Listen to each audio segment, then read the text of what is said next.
Channel से एक बार फिर से इस वीडियो में मैं आपका स्वागत करता हूं। दोस्तों, इससे पिछले वाले वीडियो में एक वीडियो मैंने बनाया था, उसमें आप सबको पूछा था कि प्रोफेट बजनर सिंह के विषय में आप क्या सोचते हैं, आपका क्या राय है, क्या वो उसने गलत काम किया है या नहीं, आप क्या सोचते हैं इस विषय में, क्या वो प्रोफेट बजनर सिंह ऐसा कर सकता है या नहीं। आप लोगों ने कमेंट करके मुझे बताया कि नहीं, प्रोफेट बजनर सिंह निर्दोष है, मैं उसे दोषी नहीं मानता हूं, उसे फंसाया गया है झूठे केस में। दोस्तों, उस समय की जिस समय उसका केस चल रहा था अदालत में, उसी समय के अनुसार जो भी उन लोगों को जो सबूत मिला, उसी सबूत के आधार पर उसे दोषी करार दिया गया। लेकिन वो दोषी है या नहीं, क्योंकि परमेश्वर जो है हमारे मन की बात को भी जानता है। परमेश्वर के सामने सब कुछ साफ होता है, क्योंकि संसार के लोग जो है कभी कभी ऐसे गलत आरोप लगा करके बहुत सारे मसीह प्रचारकों को के ऊपर में केस कर देते हैं, क्योंकि उसने ऐसा आरोप लगाते हैं। और ऐसा ऐसा सिर्फ प्रोफेट बजनर सिंह ही नहीं है, बहुत सारे परमेश्वर के दास के ऊपर में बहुत सारा अलग अलग आरोप लगाकर उसे लोग बदलाव करने की कोशिश करता है, प्रयास करता है। हो सकता है कि प्रोफेट बजनर सिंह को भी लोग जो भी उस समय उस पर आरोप लगाया है बलात्कार का, वो लोग गलत आरोप भी लगाया होगा या उसे इस केस में फंसाया गया है।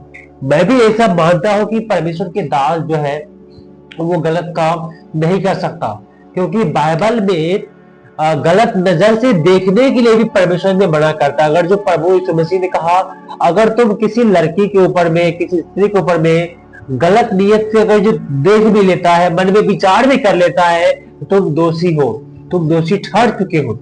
तो जब बाइबल में इतनी सख्त बड़ी आज्ञा दिया गया है इस व्यभिचार के खिलाफ में, तो बाइबल को पढ़ने वाले लोग इतना घिनौना काम कैसे कर सकता है। मुझे भी ऐसा लगता है कि प्रोफेट बजनर सिंह जो है ऐसा काम नहीं किया है, उसे फंसाया गया है। और आप लोग ने भी बहुत सारा लोग मुझे कमेंट करके बतलाया है कि प्रोफेट बजनर सिंह को फंसाया गया है, वो ऐसा काम नहीं कर सकता है, क्योंकि परमेश्वर का एक सच्चा दास, सच्चा सेवक, एक जो प्रोफेट है, वो ऐसा घिनौना काम जो है नहीं कर सकता, नहीं कर सकता, क्योंकि बाइबल ऐसा करने से साफ मना करता है, ऐसा करना पाप है। देखिए, जो परमेश्वर के जो लोग हैं, जो प्रभु यीशु मसीह विश्वास करते हैं, जो बाइबल को मानते हैं, उसके अनुसार अपने जीवन को बिताते हैं, और जैसे कि प्रभु यीशु मसीह ने भी कहा, जो तुम्हारे शरीर को नुकसान पहुंचा सकता है उससे मत डरो, पर उससे डरो जो तुम्हारे शरीर के साथ साथ तुम्हारी आत्मा को भी नरक में डाल सकता है। कौन कर सकता है? तो परमेश्वर हमारी आत्मा को भी नरक में डाल सकता है। अगर जो कोई दोषी है, जो कोई पाप करता है, जो व्यभिचार करता है, वो परमेश्वर की नजर में एक पापी है, वो गलत है। परमेश्वर उसे नरक में डाल सकता है, डाल देता है जो लोग पापी हैं। तो जो लोग एक शिक्षक है, एक प्रचारक है, जो उपदेश देते हैं, वो ऐसा घिनौना काम क्यों कर सकते, कैसे कर सकता है? जो लोगों को सिखाते हैं कि ऐसा काम करना गलत है, पाप है, और खुद वो काम कैसे कैसे कर सकते हैं? अगर मैं आपको सिखाता हूं झूठ बोलना पाप है, तो क्या मैं झूठ बोलूंगा? क्या मैं बेविचार करूंगा? ऐसा नहीं हो सकता है। अगर ऐसा करते हैं तो वो आज्ञा का उल्लंघन होता है, हम खुद पाप कर रहे हैं। अगर हम ऐसा करते हैं तो हम खुद पाप कर रहे हैं, और पाप की सजा अनंत मौत होता है बाइबल की दृष्टि से। इसीलिए प्रोफेट बजनर सिंह को फंसाया गया है झूठे केस में, और गलत सबूत और गवाह को पेश करके इसे फंसाया गया है, हम भी मानते हैं।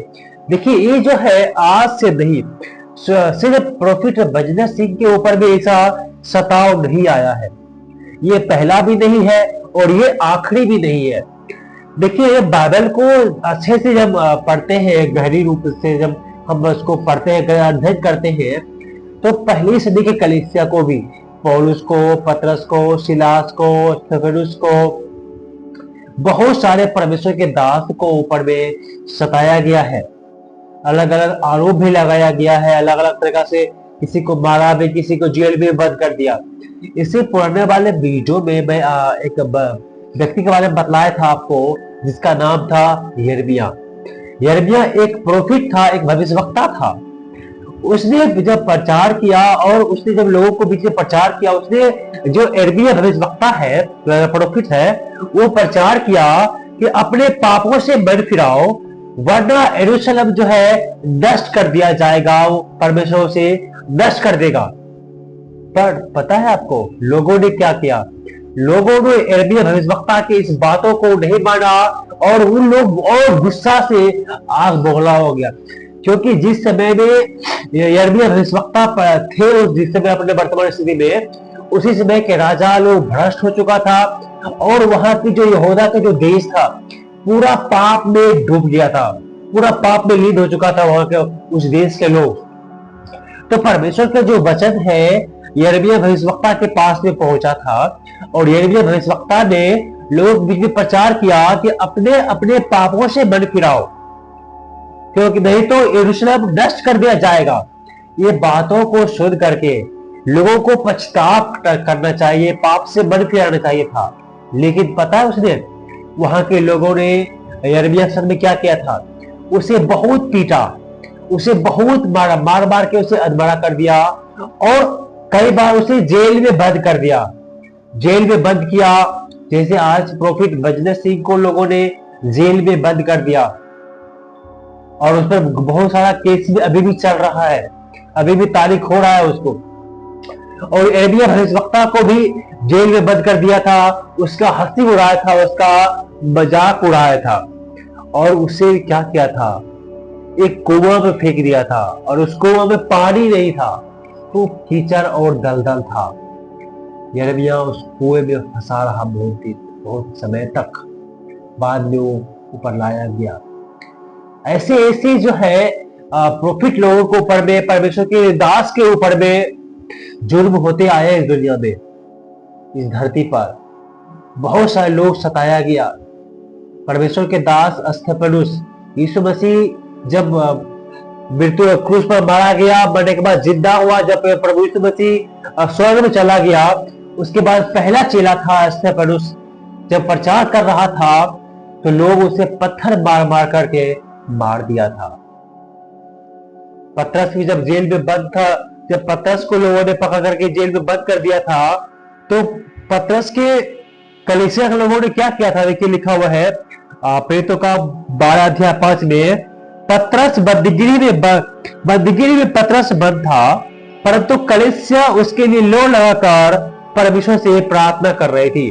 देखिए जब पतरस प्रचार कर रहा था तो पतरस को पकड़ करके वहां के सैनिक ने जेल में बंद कर दिया था, लेकिन उसी समय पर सैनिक लोग जो बंद कर दिया था पतरस को, तो पतरस की कलीसिया के लोग वहां पर नहीं जा सकता था किसी कारण से। लेकिन कलीसिया के लोगों ने क्या किया? कलीसिया के लोगों ने उसके लिए लो लगा करके प्रार्थना किया।